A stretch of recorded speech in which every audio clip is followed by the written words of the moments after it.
Hello friends, welcome to my channel. Friends, తల్లికి వందనం పథకానికి సంబంధించి చాలామందికి డౌట్స్ అయితే ఉన్నాయి కదా.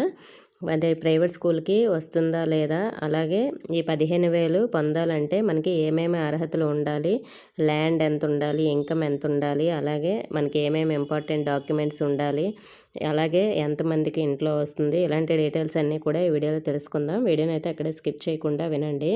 ఫ్రెండ్స్, మనకి తల్లికి వందనం పథకానికి సంబంధించి 1 నుండి ఇంటర్మీడియట్ సెకండ్ ఇయర్ వరకు చదువుతున్న పిల్లలందరికీ కూడా, అంటే తల్లులు లేదా పిల్లల సంరక్షకులకు, అంటే ఎవరైనా తల్లి లేకపోతే తల్లిని ఎవరు చూస్తున్నారో వాళ్ళన్నమాట సంరక్షకులు. అంటే తల్లి లేని వాళ్ళు, వాళ్ళ యొక్క ప్లేస్లో ఎవరైతే వాళ్ళని చూసుకుంటున్నారో వాళ్ళకైతే అమౌంట్ అయితే పడుతుంది.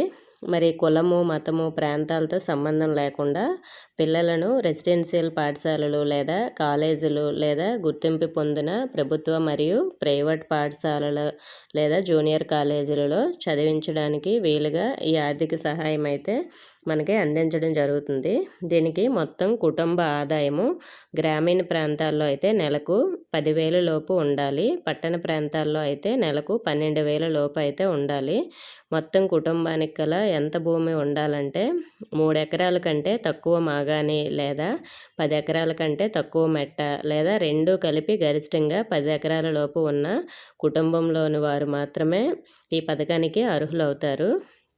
నెక్స్ట్, తల్లి లేదా లబ్ధిదారులు తెల్ల రేషన్ కార్డు మరియు ప్రభుత్వం జారీ చేసి చెల్లుబాటు అయ్యే ఆధార్ కార్డు కలిగి ఉండాలి.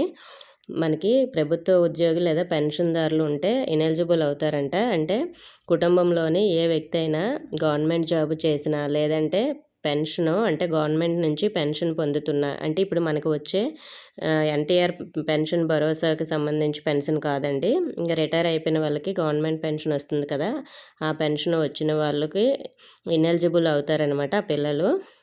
దీని నుంచి మనకి పారిశుద్ధ్య పనివారు, అంటే మనకి పారిశుద్ధ్య పని చేసిన కుటుంబాలను మినహాయించారు. అంటే అది గవర్నమెంట్ జాబు కింద వస్తుంది, అయినా కూడా వాళ్ళనైతే మినహాయించి వాళ్ళ పిల్లలకైతే అమౌంట్ వేస్తారు. నెక్స్ట్, లబ్ధిదారుల కుటుంబం నుంచి 4 చక్రాల వాహనం కలిగి ఉండకూడదు. అంటే కారు అలాంటివి ఉండకూడదండి. ట్రాక్టరు, ట్యాక్సీ, ఆటోలు ఇలాంటివి ఉంటే ప్రాబ్లం లేదు, వాళ్ళకైతే వర్తిస్తుందంట. నెక్స్ట్, మీ యొక్క కరెంటు బిల్లు 12 నెలలది చూస్తారు. కుటుంబం యొక్క విద్యుత్ వినియోగం నెలకు 300 యూనిట్లు అయితే దాటకుండా ఉన్న వాళ్ళకే ఇస్తారు. అంటే 12 నెలలు కూడా చూస్తారు. 12 నెలల్లో ఎప్పుడైనా సరే 300 యూనిట్లు దాటిపోతే వాళ్ళు కూడా ఎలిజిబుల్ అన్నమాట. నెక్స్ట్, ఆదాయ పన్ను చెల్లిస్తున్నవారు, అంటే ఇన్కమ్ ట్యాక్స్ అనేది కడుతున్న వారు కూడా ఎలిజిబుల్. నెక్స్ట్, మున్సిపాలిటీ పరిధిలో 1000 చదరపు అడుగుల కంటే తక్కువ స్థలం ఉన్నవారు అర్హులు.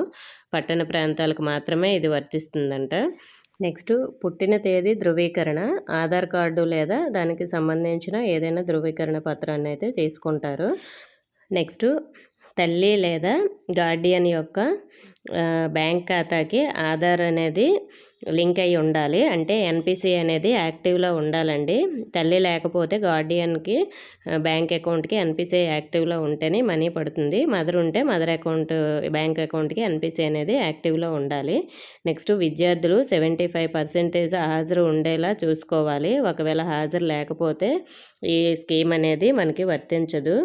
సో మరి మనకి దీనికి సంబంధించి ఏడాదికి అయితే 15,000 అకౌంట్లో అయితే పడతాయని అయితే చెప్పారు. దీనికి సంబంధించి మనకి ఆధార్ కార్డు అనేది ఎవరికైనా లేకపోతే ఖచ్చితంగా ఆధార్ కార్డు ఉండాలి కాబట్టి ఆధార్ కార్డు తప్పనిసరిగా మీరు చేయించుకోవాలి. మనకి స్టూడెంట్కైనా అలాగే మదర్కైనా సరే. అలాగే మరి ఒకవేళ 10 ఇయర్స్ దాటి అప్డేట్ చేయించకపోయినా కూడా మీరు వెంటనే అప్డేట్ అయితే చేయించుకోండి. సో దీనికి సంబంధించి మనకి ప్రస్తుతానికి ఈ జీవో అయితే రిలీజ్ అయ్యింది. ప్రైవేట్ స్కూల్ వాళ్ళకి వస్తుందంటే ప్రైవేట్ స్కూల్ వాళ్ళకి కూడా వస్తుందండి. మరి ఇంట్లో ఎంతమందికి వస్తుంది అనే డౌట్ ఇప్పుడు అయితే అందరికీ ఉంది కదా. ఇంతకుముందు మనకి ఎంతమంది ఉంటే అంతమందికి వేస్తామని చెప్పారు, కానీ జీవోలో అయితే ఒక తల్లికి 15,000 రూపాయలు వేస్తామని చెప్పారు. దీనికి సంబంధించి మనకి ఇంకా అఫీషియల్‌గా జీవో అయితే రిలీజ్ అవ్వలేదు. జస్ట్ ఒక నార్మల్‌గా జీవో రిలీజ్ అయింది. అఫీషియల్‌గా అయితే ఎంతమంది ఉంటే అంతమందికి వేస్తారని జీవో రిలీజ్ అయితే వేస్తారు.